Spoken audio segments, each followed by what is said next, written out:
Hello everyone, welcome to the Biomaster लोकी। मेरा नाम है लोकेश्वर वर्मा और आज के सेशन में हम लोग क्या देखने वाले हैं, सीजी प्रयोगशाला सहायक का आंसर की। आज जो 25 अगस्त को 10 से 12 बजे के बीच में आपका जो एग्जाम हुआ है, 10 से 12 बजे के बीच में आपका एग्जाम हुआ सीजी प्रयोगशाला सहायक का, उसका आंसर की डिस्कस करने वाले हैं। और ये जो आंसर होने वाला है ये बहुत सटीक होने वाला है। इसलिए सटीक होने वाला है क्योंकि काफी रिसर्च करके आपके सामने मैं ये आंसर लेके आ रहा हूँ। और सीजी व्यापम का जो आंसर आएगा उस पर तो आप बिल्कुल वेट कर सकते हैं, उसके लिए वो तो बाद की बात है। बट अभी आप अपना नंबर कैलकुलेट करने के लिए कि कितने मार्क्स आ रहे हैं, ये कैलकुलेट करने के लिए आप इस आंसर्स पर रिलाय कर सकते हैं, भरोसा कर सकते हैं। ये जो हमारा आंसर की है ये सिर्फ और सिर्फ बायोलॉजी सेक्शन का होगा, क्योंकि हमारा जो चैनल है वो डील करता है बायोलॉजी सब्जेक्ट से। तो बायोलॉजी का जो 20 क्वेश्चन आया था आज आपके एग्जाम में, उस क्वेश्चन के आंसर मैं आज आपको बताने वाला हूँ। चलो, तो सबसे पहले हम लोग बात कर लेते हैं किसकी। सबसे पहले अगर हम बात करते हैं किसकी, एग्जाम पैटर्न की, तो एग्जाम जो है आज का वो थोड़ा सा मॉडरेट था। मतलब बायोलॉजी क्वेश्चन की बात करता हूं मैं तो थोड़ा मॉडरेट था, मतलब बहुत इजी भी नहीं आया था, बहुत टफ भी नहीं आया था, है ना। काफी सही क्वेश्चन था, बनाने लायक क्वेश्चन था। बट दिन ब दिन कंपटीशन तो बढ़ते जा रहा है, उसके साथ साथ ही एग्जाम का लेवल भी क्या होते जा रहा है, बढ़ते जा रहा है। तो इसी बढ़ते कंपटीशन और बढ़ते एग्जाम के पैटर्न को देखते हुए बायोमास्टर लोकी आपके लिए लेके आने वाला है। जो एग्जाम पैटर्न चेंज हो रहा है ना, उसी के अकॉर्डिंग कंटेंट लेके आने वाला है ना। लाइक आजकल के एग्जाम में क्या देखा जा रहा है जनरली कि असर्शन रीजन ज्यादा पूछा जा रहा है ना। असर्शन रीजन ज्यादा पूछा जा रहा है, तो असर्शन रीजन से रिलेटेड क्वेश्चन प्रैक्टिस लेके आने वाला है। दूसरा पूछा जा रहा है statement wise question. Statement wise question क्या होता है कि मतलब 4 ऑप्शन दिया, क्वेश्चन पूछा, 4 ऑप्शन दिया, क्वेश्चन क्या पूछा कि इनमें से कौन सा ऑप्शन सही है, उनका कॉम्बिनेशन बताओ। तो इसमें आपको फिर चार ऑप्शन दे दिया जाएगा कि पहला दूसरा सही है, दूसरा तीसरा सही है, या तीसरा चौथा सही है, या पहला दूसरा तीसरा सही है, ऐसे करके। तो ये जो पैटर्न होता है क्वेश्चन का, वो आपके एग्जाम को क्या बना देता है, लेंदी बना देता है। और इसीलिए कहा जाता है कि पेपर टफ आया था। टफ नहीं होता है, यहाँ पर सिर्फ और सिर्फ प्रैक्टिस की जरूरत होती है। अगर आप ऐसे क्वेश्चंस की प्रैक्टिस करेंगे तो बिल्कुल आपसे एग्जाम बनेगा। तो इसी पर हमारा जो बायोमास्टर लोकी चैनल है वो काफी अच्छे से वर्क करने वाला है। अगर आप चाहते हैं आगे आने वाले और भी एग्जाम्स की तैयारी करना, तो इस चैनल को सब्सक्राइब कर लें। जितने भी बायोलॉजी के एग्जाम्स होते हैं, जैसे कि हो गया पीजीटी बायोलॉजी, है ना, पीजीटी बायोलॉजी, असिस्टेंट प्रोफेसर का एग्जाम हो गया, सीजी सेट का एग्जाम हो गया, सीजी सेट, या अगर आप नीट के भी स्टूडेंट हैं तो भी आपके लिए ये चैनल हेल्प करने वाला है, क्योंकि हम लोग काफी ज्यादा प्रैक्टिस सीरीज लेके आने वाले हैं। और वो प्रैक्टिस सीरीज आपके एग्जाम्स पर ही बेस्ड होगा, है ना। तो चलो स्टार्ट करते हैं आज का हमारा सेशन, जो कि होगा सीजी प्रयोगशाला सहायक। ठीक है, इसका आंसर की सबसे सटीक आंसर मिलने वाला है। चलो, तो अगर हम सबसे पहले क्वेश्चन की बात करते हैं तो सबसे पहला क्वेश्चन क्या है। अच्छा, एक चीज और बता देता हूं, ये जो क्वेश्चन पेपर था ये सेट सी था, सेट सी का क्वेश्चन पेपर था, है ना, सेट सी का क्वेश्चन पेपर था। इस क्वेश्चन पेपर में अगर आपका कोई भी सेट रहा हो, चाहे वो ए रहा हो, चाहे बी रहा हो, चाहे सी रहा हो, है ना, आप क्वेश्चन सेम रहेगा, बस नंबरिंग चेंज हो सकता है। तो इसलिए आप नंबर मैच कर लेना क्वेश्चन के साथ साथ।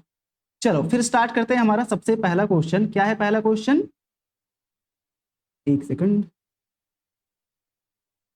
मिट जा, हाँ ठीक है। तो पहला क्वेश्चन क्या है हमारा, पहला क्वेश्चन है radial symmetry is found in which flower. अरिसमिति किस पुष्प में पाई जाती है, किस पुष्प में पाई जाती है ना। तो इसका आंसर हो जाएगा क्या, ब्रेसिका। इसका आंसर क्या हो जाएगा, ब्रेसिका हो जाएगा। ठीक है, रेडियल सिमेट्री जो है वो ब्रेसिका में पाई जाती है। हम आंसर डिस्कस करेंगे, ज्यादा डिटेल में नहीं जाएंगे। इसका डिटेल वीडियो के लिए आप चैनल को सब्सक्राइब कर लिए रहे हैं, आगे इसका डिटेल वीडियो भी आने वाला है। ठीक है, तो नेक्स्ट क्वेश्चन की बात करते हैं। Deficiency of which element leads to dark green coloration of leaves. किस तत्व की कमी से पत्तियों का रंग गहरा हरा हो जाता है।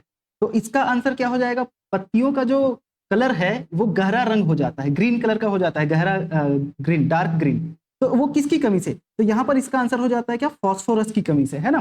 फॉस्फोरस की कमी से ही प्लांट में फोटोसिंथेसिस अच्छे से हो नहीं पाता है, और उसकी वजह से डार्क ग्रीन हो जाता है क्या, कलर, लीफ का कलर। फिर अगला question, which of the following statement correctly describe different types of inflorescence, है ना। Select all that apply. देखो मैं अभी बात किया था, आज का जो क्वेश्चन पेपर है इनमें ऐसे ही क्वेश्चन ज्यादा दिखे हैं, है ना, स्टेटमेंट वाइज क्वेश्चन या असर्शन रीजन। तो चलो इसका आंसर क्या हो जाएगा देखते हैं। निम्न में से कौन सा कथन विभिन्न प्रकार के पुष्प क्रमों का सही वर्णन करता है, लागू होने वाले सभी का चयन करें। तो जो इन्फ्लोरोसेंस होता है ना, वो क्या होता है बेसिकली, इनमें से कौन सा ऑप्शन इसका सही होना है ये बताना है आपको। तो इसका आंसर क्या हो जाएगा, ए हो जाएगा इसका आंसर, जिसमें पहला क्या है, raceme type of inflorescence where flower are borne on simple elongated unbranched axis. ये बिल्कुल सही लग रहा है, ये स्टेटमेंट पूछा गया है कौन सा स्टेटमेंट करेक्ट है ना।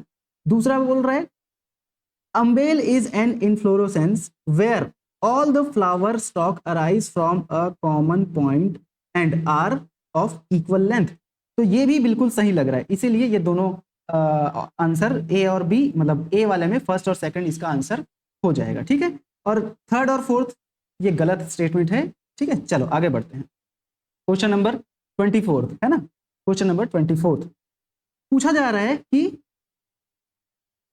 which of the following statement correctly describe various aspects of plant water relationship, select all that apply। Same type of question आया है, देखो सेम टाइप ऑफ मतलब चार ऑप्शन दिया है और उनमें से कौन कौन से सही हैं, कौन कौन सा करेक्ट है बोल रहा है ना। तो बोला जा रहा है निम्न में से कौन सा कथन पौधों के जल संबंधों के लिए विभिन्न पहलुओं का सही वर्णन करता है, लागू होने वाले सभी चयन का आपको सिलेक्शन करना है, ठीक है। तो इसका आंसर क्या हो जाएगा, इसका आंसर हो जाता है बी, फर्स्ट थर्ड और फोर्थ ऑप्शन जो है वो सही है ना। फर्स्ट थर्ड और फोर्थ ऑप्शन सही है। सेकंड क्या है देखते हैं, guttation is the loss of water in the form of vapour from the क्या लिखा है, अनइंजर्ड लीफ सरफेस, है ना। सेकंड जो ऑप्शन है वो गलत है, गटेशन का मीनिंग ये नहीं होता है। गटेशन बिना क्षतिग्रस्त पत्ती की सतह से वाष्प के रूप में पानी की हानि। तो गटेशन में वाष्प के रूप में पानी की हानि नहीं होती है ना, वो डायरेक्ट ड्रॉप में लॉस होता है वाटर का, ठीक है। तो इसका आंसर क्या हो जाएगा, बी हो जाएगा। 25th नंबर का क्वेश्चन देखते हैं हम लोग। For the below assertion and reason choose the correct alternate. तो देखो यहां पर भी असर्शन रीजन आ जाता है ना, बोला जा रहा है असर्शन रीजन में से कौन सा सही होगा। तो देखते हैं, सबसे पहला आता है बेंथम एंड हुकर्स, ये असर्शन है, Bentham and hookers classification system of plant is still widely used in herbarium and botanical garden around the world. तो पूरे वर्ल्ड में बेंथम और हुकर का जो क्लासिफिकेशन का सिस्टम था उसको आज भी क्या किया जाता है, फॉलो किया जाता है। तो इसका रीजन देख लेते हैं। Bentham and hookers classification is based on the, क्या लिखा है, detailed study of actual specimen and provide practical की फॉर आइडेंटिफिकेशन। तो ये रीजन तो बिल्कुल सही लग रहा है भाई, उनका जो क्लासिफिकेशन का सिस्टम है वो बहुत फायदेमंद होगा, है ना, इसीलिए तो उसको आज तक फॉलो किया जा रहा है। कैसे फायदेमंद है कि वो आइडेंटिफिकेशन के लिए की भी प्रोवाइड करता है और क्या करता है, एक्चुअल जो स्पेसिमेन है उसका डिटेल भी प्रोवाइड करता है। तो इसीलिए इसके तरीके को, इसका जो क्लासिफिकेशन का सिस्टम है इसको आज भी क्या किया जाता है, फॉलो किया जाता है। तो इसीलिए इसका आंसर क्या हो जाएगा, असर्शन भी सही है, रीजन भी सही है। तो इसका आंसर हो जाता है ए। 25th नंबर का आंसर क्या हो जाता है, ए हो जाता है। अगला क्वेश्चन देखते हैं 26। Match the following genera with their characteristic feature of Malvaceae family. आपको मालवेसी फैमिली का जो कैरेक्टरिस्टिक फीचर है उससे मैच कराना है। मालवेसी परिवार में निम्नलिखित प्रजातियों को उनकी विशिष्ट विशेषताओं के साथ मिलान कीजिए, है ना। तो ये आपको करना है, मिलान करना है। चलो देखते हैं। तो इसका आंसर बेसिकली मैं बता देता हूं, इसका आंसर क्या हो जाता है, इसका आंसर हो जाएगा डी। मतलब कि ए का सेकंड कौन सा है, हिबिस्कस का हो जाएगा produce large showy flower with a prominent central staminal column. तो ए का हो जाएगा सेकंड और फिर बी का हो जाएगा फर्स्ट, है ना, ये बी का हो जाएगा फर्स्ट, सी का हो जाएगा थर्ड, सी का थर्ड ही हो जाएगा और डी का हो जाएगा फोर्थ, ठीक है। तो ये इसका आंसर हो जाता है डी। कौन सा नंबर का, 26 नंबर का आंसर हो जाएगा डी, ठीक है। 26 नंबर का आंसर हो जाता है डी।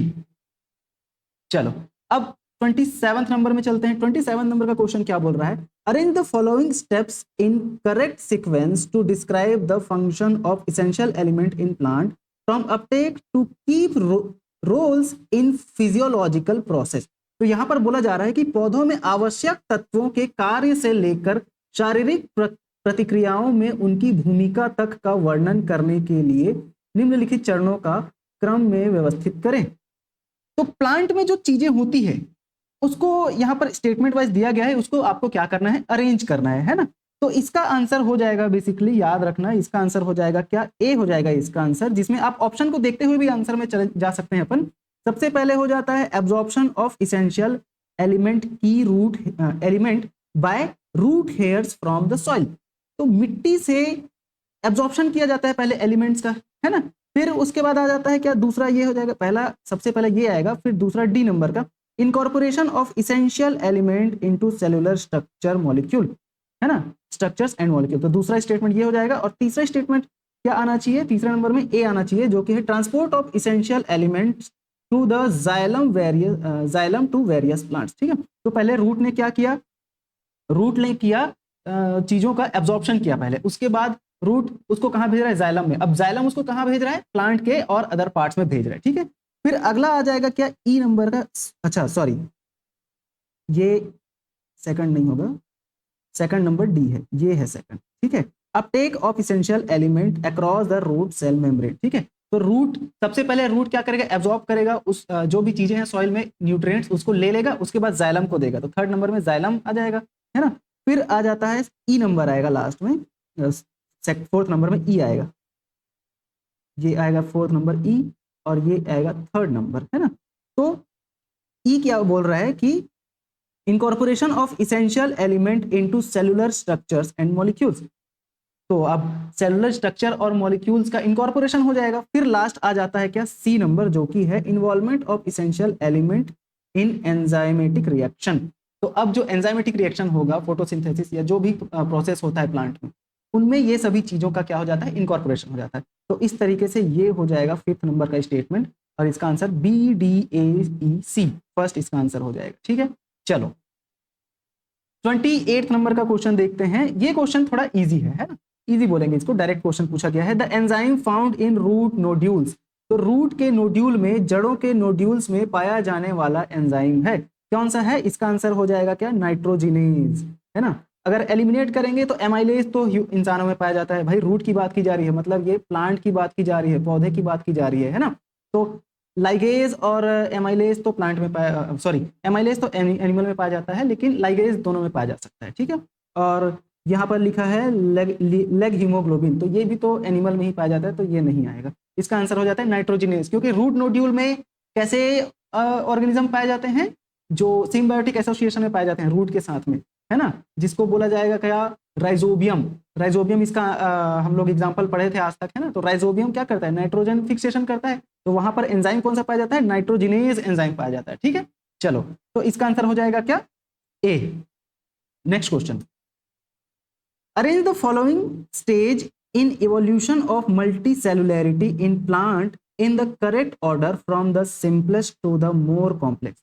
तो सिंपल से मोर कॉम्प्लेक्स की तरफ जाना है। पौधों में बहुकोशिकीयता के विकास के निम्नलिखित चरणों को सबसे सरल से सबसे जटिल तक सही क्रम में व्यवस्थित करें, है ना। आपको सबसे सरल से जटिल की तरफ क्या करना है, व्यवस्थित करना है। तो सबसे पहले इसमें अगर हम ए को पढ़ेंगे तो formation of cell colonies, B aggregation of the individual cell, फिर आता है differentiation of cell into specialized tissue, development of simple multicellular structure, development of complex organ. तो क्या हो जाएगा इसका आंसर बताओ, इसका आंसर हो जाएगा क्या, इसका आंसर हो जाता है सी हो जाएगा इसका आंसर, जिसमें सबसे पहले बी दिया गया है एग्रीगेशन ऑफ इंडिविजुअल सेल, है ना, व्यक्तिगत कोशिकाओं का एकत्रीकरण। हाँ, तो यही तो होगा भाई, सबसे पहले वर्गीकरण, जो सेल्स है उनका तो एग्रीगेशन सबसे पहले ही होगा ना। उसके बाद फिर क्या हो जाएगा, तो उसके बाद हो जाएगा फॉर्मेशन ऑफ सेल कॉलोनीज। तो जब सेल्स आपस में आएंगे, जुड़ेंगे, तो कॉलोनी बनाते हैं। ठीक है, तो कॉलोनी ये हो जाएगा दूसरा। फिर आता है D, development of simple multicellular structure. तो अब मल्टीसेलुलर स्ट्रक्चर बन रहा है, कॉलोनी बन रहा है, मतलब क्या बन रहा है, मल्टीसेलुलर स्ट्रक्चर बन रहा है। तो सी ये हो जाएगा, सॉरी डी हो जाएगा थर्ड, और सी हो जाएगा फोर्थ। सी फोर्थ हो जाएगा differentiation of cell into specialized tissue. अब भाई मल्टीसेलुलर स्ट्रक्चर बन गया है, तो अब मल्टीसेलुलर स्ट्रक्चर को क्या बोलते हैं, टिश्यू बोलते हैं। तो उसके बाद लास्ट आ जाता है ई डेवलपमेंट ऑफ कॉम्प्लेक्स ऑर्गन। अब क्या होगा, कॉम्प्लेक्स ऑर्गन का क्या होता है, फॉर्मेशन होता है। तो सबसे पहले सेल आपस में आए, कॉलोनी बनाए, फिर टिश्यू बनाए, फिर ऑर्गन बनाए। तो ये इसका आंसर हो जाता है क्या, सी इसका आंसर हो जाता है। चलो नेक्स्ट क्वेश्चन देखते हैं हम लोग 30 नंबर का। ये क्वेश्चन भी थोड़ा सा इजी है, लेकिन अगर आप पढ़े होगे तभी बनेगा, ठीक है। तो the stem modified into flat green organ performing the function of leaves is called। तो इसका आंसर क्या हो जाता है, ये हो जाता है फाइलोक्लेड, ठीक है, फाइलोक्लेड इसका आंसर हो जाएगा। चलो फिर 31 क्रेंज एनाटॉमी इज प्रेजेंट इन। तो ये क्वेश्चन भी काफी इजी क्वेश्चन है ना, काफी इजी क्वेश्चन है क्रेंज एनाटॉमी। तो ये होता है C4 प्लांट में होता है, याद रखना C4 प्लांट में होता है क्रेंज एनाटॉमी, ठीक है, C4 प्लांट, ठीक है। अच्छा, लेकिन इसका आंसर व्यापम क्या लेता है ये देखना पड़ेगा, ठीक है, क्योंकि कहीं कहीं पर C3 भी दिया रहता है, इसलिए चलो देखते हैं नेक्स्ट क्वेश्चन। 32 नंबर का क्वेश्चन हम लोग देख लेते हैं। इन the following question a statement of assertion. अच्छा ये भी तो एसर्शन रीजन है, चलो देखते हैं, एसर्शन पढ़ते हैं सीधा। C3 plant are photosynthetically less efficient than C4 plant. क्या ये सही लग रहा है क्या, देखते हैं इसका रीजन क्या है। C4 plant have a mechanism that increase the concentration of CO2 at the enzyme site. तो ये तो बिल्कुल सही लग रहा है कि C3 जो प्लांट होता है वो फोटोसिंथेटिकली लेस इफेक्टिव होता है C4 प्लांट से। क्या ये सही लग रहा है क्या, तो ये सही, तो इसका आंसर है ए है इसका आंसर, बिल्कुल ये सही है। C3 प्लांट जो है वो C4 प्लांट से फोटोसिंथेटिकली लेस इफेक्टिव होता है, लेस एफिशिएंट होता है, ठीक है ना। अगर हम हिंदी में पढ़ते हैं तो पौधों C3 पौधे C4 पौधों की तुलना में प्रकाश संश्लेषण रूप से कम कुशल होते हैं। इसका रीजन क्या है, पौधों में C4 पौधों में एक तंत्र होता है जो एंजाइम स्थल पर CO2 की सांद्रता को बढ़ाता है। तो इसका आंसर दोनों सही है, एसर्शन भी सही है और रीजन भी सही है। तो इसका आंसर हो जाता है ए, दोनों सही है और एसर्शन जो है वो सही व्याख्या कर रहे हैं, सॉरी रीजन जो है वो एसर्शन की सही व्याख्या कर रहे हैं, ठीक है। चलो नेक्स्ट क्वेश्चन 32 नंबर का क्वेश्चन क्या बोल रहा है कि 33 नंबर है, सॉरी है ना, 33 नंबर का क्वेश्चन क्या बोल रहा है कि which of the following statement correctly describe the role and type of H2 donor hydrogen donor molecule in bacteria. तो बोला जा रहा है कि निम्न में से कौन सा कथन जीवाणु प्रकाश संश्लेषण में हाइड्रोजन दाता अणुओं की भूमिका और प्रकारों का सही वर्णन करता है। लागू होने वाले जो जो सही स्टेटमेंट है उसको आपको क्या करना है, टिक करना है। तो इसका आंसर हो जाएगा क्या, सी। इसमें से जो बी और सी ऑप्शन है वो गलत है, ठीक है, बी एंड सी ऑप्शन गलत है, बाकी ए डी और ई जो है वो बिल्कुल सही है। आप पढ़ सकते हैं, इसका आंसर डायरेक्टली आप टिक कर लें, है ना। चलो उसके बाद हम लोग देखते हैं 34 नंबर का क्वेश्चन, जो कि होगा क्या है 34 नंबर का question. As a result of photo respiration glycolate is converted into serine and carbon dioxide in which of the following organelle। तो बोला जा रहा है कि फोटो रेस्पिरेशन के परिणाम स्वरूप ग्लाइकोलेट निम्नलिखित में से किस कोशिकांग में सेरीन और कार्बन डाइऑक्साइड में परिवर्तित होता है। तो इसका आंसर क्या हो जाएगा बताओ, इसका आंसर हो जाएगा पेरोक्सिसोम में, ठीक है। कहां पर, पेरोक्सिसोम में ये काम होता है, ठीक है। चलो नेक्स्ट क्वेश्चन 35 नंबर का क्वेश्चन है, which are the most active phagocytic cell of WBC। WBC का सबसे मोस्ट एक्टिव फैगोसिटिक सेल कौन सा है, फैगोसिटिक सेल कौन सा है। तो बोला जा रहा है WBC की सबसे सक्रिय फैगोसिटिक कोशिकाएं कौन सी है, सबसे मतलब ऐसा सेल जिसमें फैगोसिटिक एक्टिविटी सबसे ज्यादा होती है। फैगोसिटिक एक्टिविटी क्या होती है, दूसरे सेल को डायरेक्टली जाके निगल लेना, है ना, जो पैथोजेंस होते हैं उनको डायरेक्टली जाके निगल लेना, ये फैगोसाइटोसिस होता है। तो ये प्रोसेस किसमें सबसे ज्यादा होता है, कौन से सेल में सबसे ज्यादा होता है। तो यहां पर दिया गया लिम्फोसाइट्स एंड मैक्रोफेज, ये तो नहीं होना चाहिए। न्यूट्रोफिल एंड इओसिनोफिल, ये भी बिल्कुल नहीं होना चाहिए। न्यूट्रोफिल एंड मोनोसाइट, हाँ ये इसका आंसर है बिल्कुल। इओसिनोफिल एंड लिम्फोसाइट, ये भी इसका आंसर नहीं है। तो इसका आंसर क्या हो जाएगा, डी इसका आंसर हो जाता है। नेक्स्ट क्वेश्चन में चलते हैं 36 नंबर का। तो हिल रिएक्शन टेक्स प्लेस, है ना, 36 नंबर का क्वेश्चन है, Hill reaction takes place in the following steps. तो हिल रिएक्शन ये जो 5 स्टेप दिया गया है उनमें है, और इस यहां पर भी बोला जा रहा है choose the correct sequence. Correct sequence मतलब जो प्रोसेस है या रिएक्शन है उसका सीक्वेंस क्या है, करेक्ट सीक्वेंस वो पूछा जा रहा है ना। क्लोरोफिल अभिक्रिया निम्न चरणों में पूर्ण होती है। बोला जा रहा है सहायक वर्णकों द्वारा प्रकाश ऊर्जा का क्लोरोफिल ए में स्थानांतरण, क्लोरोफिल वर्णकों द्वारा प्रकाश ऊर्जा का अवशोषण, और फिर बोला जा रहा है इलेक्ट्रॉन अभिगमन एवं एसिमिलेटरी शक्ति का उत्पादन, प्रकाश ऊर्जा के फोटोन द्वारा क्लोरोफिल अणुओं का संक्रियण, जल का प्रकाश रासायनिक अपघटन एवं ऑक्सीजन की उत्पत्ति। तो इसका आंसर हो जाता है, इसका आंसर हो जाएगा क्या, सी। सबसे पहला इसमें क्या आ जाएगा, बी आएगा। बी स्टेटमेंट सबसे पहले, मतलब लाइट एनर्जी ही तो सबसे पहले एब्जॉर्ब होती है ना। क्लोरोफिल क्या करता है सबसे पहले, लाइट एनर्जी को सबसे पहले एब्जॉर्ब करता है। फोटोसिंथेसिस का जो रिएक्शन है उसी की बात हो रही है ना। फिर डी आ जाएगा, तो डी में क्या लिखा है, activation of chlorophyll A molecule by photon of light energy. तो भाई जब लाइट एनर्जी को क्लोरोफिल एब्जॉर्ब करेगा उसी के बाद ही तो क्लोरोफिल का एक्टिवेशन होगा ना। तो क्लोरोफिल ए का एक्टिवेशन होगा, फिर क्या होगा, तो फिर ये है दूसरा नंबर, और उसके बाद फिर आ जाएगा transfer of light energy from accessory pigment to chlorophyll a. ठीक है, अब ऐसे जो क्लोरोफिल ए है वहां पर एसेसरी पिगमेंट्स का ट्रांसफर किया जाएगा, है ना। ट्रांसफर ऑफ लाइट एनर्जी का ट्रांसफर किया जाएगा क्लोरोफिल ए के पास में। तो तीसरा ये आ जाएगा। फिर सी, तो सी क्या है, electron transport and the production of assimilatory power, है ना। तो अब इलेक्ट्रॉन ट्रांसपोर्ट चेंज चलेगा और एसिमिलेटरी पावर जो है उसका प्रोडक्शन हो जाएगा, चौथा ये हो जाएगा। और फिर लास्ट में आ जाता है photolysis of water and evolution of oxygen. तो अब लास्ट में, सबसे लास्ट में क्या होता है, ऑक्सीजन का रिलीज होता है। तो ये हो जाएगा आपका आंसर क्या, सी इसका आंसर हो जाता है। चलो next question, arrange the following component of the lymphatic system in order that lymph flows through them starting from the initial information of lymph to its return to the blood stream. तो यहाँ पर भी arrange करने बोला गया है ना। लसिका प्रणाली के निम्न घटकों को इस क्रम में व्यवस्थित करें कि लसिका उनके माध्यम से पहली एक बहती है, लसिका के प्रारंभिक गठन से लेकर रक्त के प्रवाह में इनकी वापसी तक।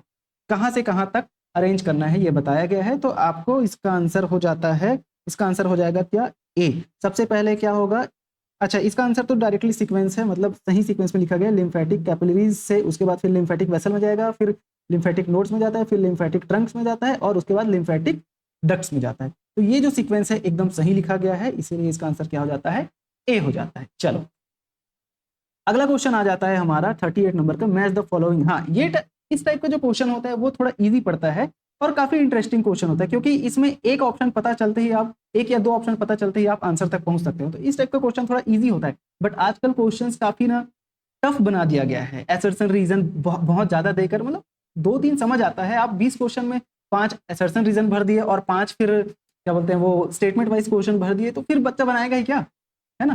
तो इतना नहीं देना चाहिए, पर ठीक है, अब पैटर्न बढ़ रहा है ना, पैटर्न जो चेंज हो रहा है, कंपटीशन बढ़ रहा है, तो करना ही पड़ता है, ठीक है, पढ़ना तो पड़ेगा ही। तो देखते हैं neutrophil, eosinophil, platelets and erythrocytes, इसको मैच करा लेते हैं डायरेक्ट, है ना।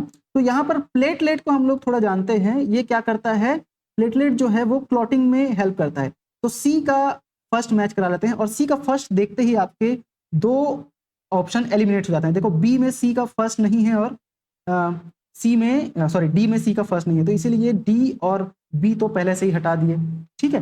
फिर हम लोग देख लेते हैं इरिथ्रोसाइट। इरिथ्रोसाइट क्या करता है, तो ये ट्रांसफर ऑफ ऑक्सीजन करता है ना। जो इरिथ्रोसाइट है, इरिथ्रोसाइट को क्या बोलते हैं, आरबीसी बोला जाता है, ठीक है। इरिथ्रोसाइट को क्या बोला जाता है, आरबीसी बोला जाता है। तो इरिथ्रोसाइट आरबीसी जो है वो ऑक्सीजन का ट्रांसफर करता है, ये तो हमको पता है। तो डी का थर्ड देख लेते हैं, यहाँ पर डी का थर्ड दिया गया है सिर्फ और सिर्फ एक में, ये देखो डी का थर्ड। तो इसका आंसर इसीलिए हो जाता है क्या, सी, ठीक है। इसका आंसर क्या हो जाएगा, सी इसका आंसर हो जाएगा। जो एक ऑप्शन को भी देखते ही हम बना सकते थे, जैसे इरिथ्रोसाइट का अगर आप ट्रांसफर ऑफ ऑक्सीजन देख लेते तो देखो डी का थर्ड सिर्फ और सिर्फ एक में ही दिया गया है, ठीक है। तो चलो नेक्स्ट क्वेश्चन, विच पिगमेंट कंटेन कॉपर 2+, इनमें से कौन सा पिगमेंट जो है वो कॉपर 2+ को कंटेन करके रखता है। तो इसका आंसर क्या हो जाता है, इसका आंसर हो जाएगा क्या, प्लास्टोक्विनोन, ठीक है। इसका आंसर हो जाता है प्लास्टोक्विनोन, ठीक है। Next question, which of the following statement correctly describe the function of mitral valve in mammals guard the opening between the position of the mitral wall. ठीक है, ये जो क्वेश्चन है ना काफी इंटरेस्टिंग क्वेश्चन है, बहुत अच्छा क्वेश्चन है। और हमने कल जो 30 क्वेश्चन का जो सेशन किया था, है ना, जो इंपॉर्टेंट एमसीक्यू सेशन किया था, उसमें ये क्वेश्चन मैं बताया था, सेम टू सेम क्वेश्चन आ गया है यहाँ पर, सेम टू सेम क्वेश्चन, एकदम इंपॉर्टेंट। मतलब इसीलिए मैं बोल रहा हूँ कि आप चैनल को बिल्कुल सब्सक्राइब कर लें, और ताकि आने वाले जितने भी आपके बायोलॉजी से रिलेटेड एग्जाम्स है सभी के लिए पीवाईक्यू सेशन कराया जाएगा, जो कि बहुत इंपॉर्टेंट होगा, मोस्ट इंपॉर्टेंट होगा। पीवाईक्यूज होंगे, डिफरेंट बायोलॉजी के एग्जाम्स में आने वाले क्वेश्चंस होंगे, तो इसीलिए चैनल को बिल्कुल सब्सक्राइब करके रखें। चलो, तो इसको हम लोग देखते हैं। कल ही कराया था ये क्वेश्चन, अगर आपने कल का सेशन देखा होगा तो आपका ये क्वेश्चन गलत नहीं हुआ होगा। ठीक है, यहाँ पर बोला जा रहा है कि जो मिट्रल वॉल है वो कहाँ, मतलब उससे रिलेटेड कौन से ऑप्शन सही हैं। तो देखते हैं मिट्रल वॉल जो है, पहले हम लोग हार्ट के बारे में थोड़ा सा जान लेते हैं। यहाँ पर ये है सपोज हार्ट, और इसके 4 चैम्बर होते हैं। इधर होता है राइट एट्रियम, इधर होता है राइट वेंट्रिकुलर। ठीक है, इधर होता है लेफ्ट एट्रियम, इधर होगा क्या, सॉरी एक सेकंड गलत हो रहा है, ये हो गया हार्ट, ये यहाँ पर लेफ्ट एट्रियम, लेफ्ट वेंट्रिकल, इधर होगा राइट एट्रियम और इधर होगा राइट वेंट्रिकल। ठीक है, ये रहा। अब मैंने बताया था कि left atrium and left ventricular या वेंट्रिकल के पास ही पाया जाता है क्या, मिट्रल वॉल, या मिट्रल वॉल को क्या बोला जाता है, बाइकास्पिड वॉल, है ना। यहाँ पर पाया जाता है मिट्रल वॉल, एंड यहाँ पर पाया जाता है ट्राइकास्पिड वॉल, या हाँ मतलब ये यहाँ पर पाया जाएगा क्या, बाइकास्पिड वॉल, या इसी को ही मिट्रल वॉल बोला जाता है। ठीक है, तो कहां पर, left atrium and left ventricular. देखते हैं अभी ऑप्शन में, guard left atrium and left ventricular. तो अभी जस्ट हम लोग देखें, ये बिल्कुल सही ऑप्शन लग रहा है।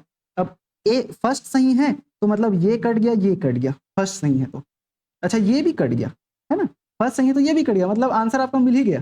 देखो, एक ही ऑप्शन को देखते ही हमारा आंसर मिल गया। फोर्थ नंबर का सही है क्या देखते हैं, सॉरी फिफ्थ नंबर का सही है क्या देखते हैं। The mitral valve is also known as, देखो बाइकास्पिड वॉल, अभी बताया बाइकास्पिड वॉल, मिट्रल वॉल को बाइकास्पिड वॉल भी बोला जाता है। तो इसीलिए ये रहा हमारा आज का पूरा 20 क्वेश्चन आंसर के साथ में। कुछ क्वेश्चन थोड़ा सा इधर उधर हो सकता है, बट एक्यूरेट है, रिसर्च करके प्रॉपर लाया गया है ना, और आप इस पर बिल्कुल रिलाई कर सकते हैं, भरोसा कर सकते हैं। अब सीजी व्यापम का जो आंसर आता है वो क्या आएगा, वो तो बाद में देखा ही जाएगा, कुछ न कुछ तो उन लोग इधर उधर करते ही हैं। पर ठीक है, यहाँ तक आप, मुझे लगता है कि आपको आंसर सही लगे होंगे, है ना, और आपके बहुत सारे आंसर सही हुए होंगे। तो चलो, इसी के साथ हम लोग आज का सेशन खत्म करते हैं। बहुत बहुत thank you so much last तक बने रहने के लिए, और ज्वाइन कर ले बायोमास्टर लोकी, क्योंकि आने वाले दिनों में आपके पीजीटी बायोलॉजी के लिए एमसीक्यू सेशन आने वाला है, और प्रॉपर डिटेल्ड कोर्स जो कि बिल्कुल फ्री में होगा, ये भी आपके लिए आने वाला है। अगर आप असिस्टेंट प्रोफेसर की भी तैयारी कर रहे हैं तो भी आपके लिए एमसीक्यू सीरीज, पीवाईक्यू सीरीज और इंपॉर्टेंट टॉपिक्स पे डिस्कशन, ये सभी वीडियोस आने वाले हैं। तो चैनल को बिल्कुल आप सब्सक्राइब करके रखें, है ना। बहुत बहुत धन्यवाद।